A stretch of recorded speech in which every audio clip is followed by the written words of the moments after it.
Hi mga dude! So magluto tayo ng ating dipping sauce which is hot chili garlic sauce. So this is perfect for dipping sauce ng meat, fish, and vegetable and syempre noodles. So ito ating mga ingredients. So garlic, isang buo yan. And then yung parang calamansi. Then red chili pepper o yung red chili o chili mera. And then ito yung ating sampalok. So binabad ko lang siya sa mainit na tubig para umiwalay yung buto. So ayan yung brand ng ating sampalok. So inayaan ko muna siya ibabad din ating mga seasonings.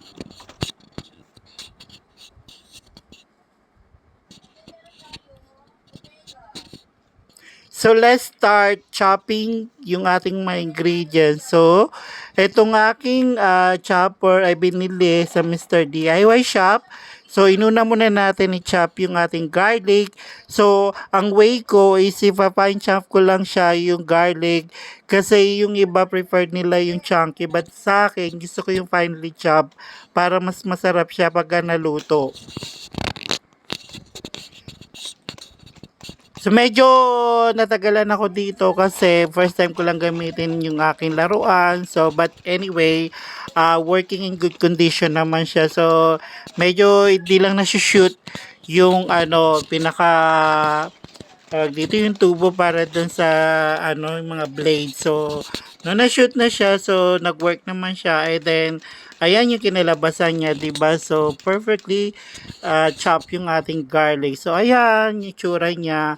So, let's continue with others. So, isunod naman natin yung ating sile, yung chili mira natin. So, the same, i-chop natin siya ng finely, same as dun sa garlic. So, since naumpisa natin siya na finely chop. So, masarap siya guys pagka yun pare-pareho yung pagka finely chop niya dun sa mga ingredients natin gagamitin. So, again, kinukondisyon muna natin siya. So, bago natin siya i-lock, and then start na natin i-chop.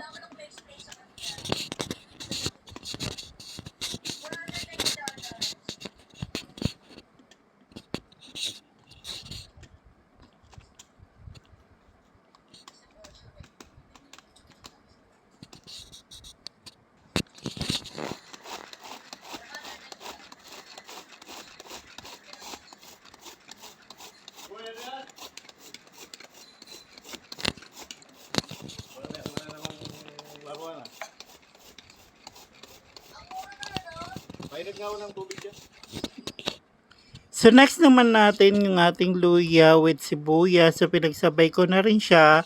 So the same, ipa-fine chop lang natin siya. So para uniform yung ating pagka-chop sa ating mga ingredients, and later sisimulan na natin silang i-stir fry. So ayan guys. So maganda yung pagka-chop niya.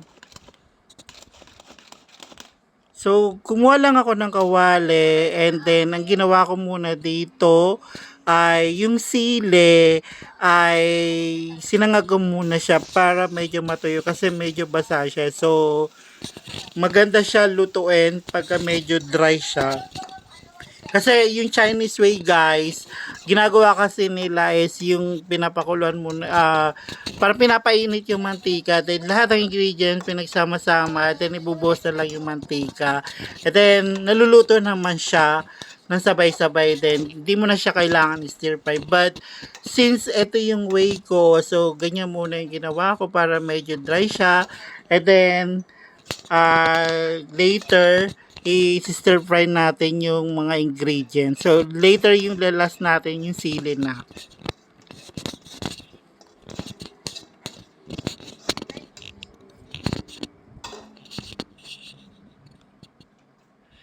So yung kawali, so binalik ko lang ulit, so isinalang ko lang, and then nilagyan ko siya ng mantika. So ginamit ko palang mantika dito is normal cooking oil lang.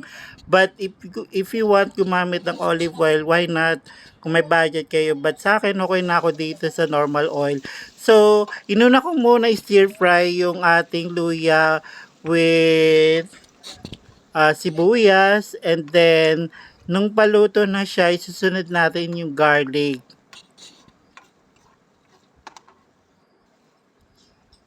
So, ayan guys. So, kaya inano mo natin yung garlic kasi pag siya yung una, masusunog siya. So, but at least yung sibuyas, ma-overpower niya yung pagkasunog ng ating bawang. So, next na natin yung sili, then pati yung mga ibang ingredients. So, ayan guys. So, mekos-mekos lang natin siya hanggang sa makuha natin yung ating gustong texture. So, ayan guys yung itsura niya. So, di ba maganda yung texture niya?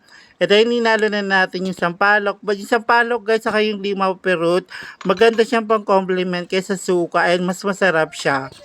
So, i-mix-mix lang natin. But guys, nalon ko na pala dito yung mga seasoning and also yung sugar. So, yung lasa niya, timplahin nyo lang according to your taste. And then, pag sa tingin nyo okay na, then, ready na siya. And ready na siya for serve sa ating dipping sauce. So, may fried fish kayo, fried rice, or anything, siomai, noodles, masarap siya.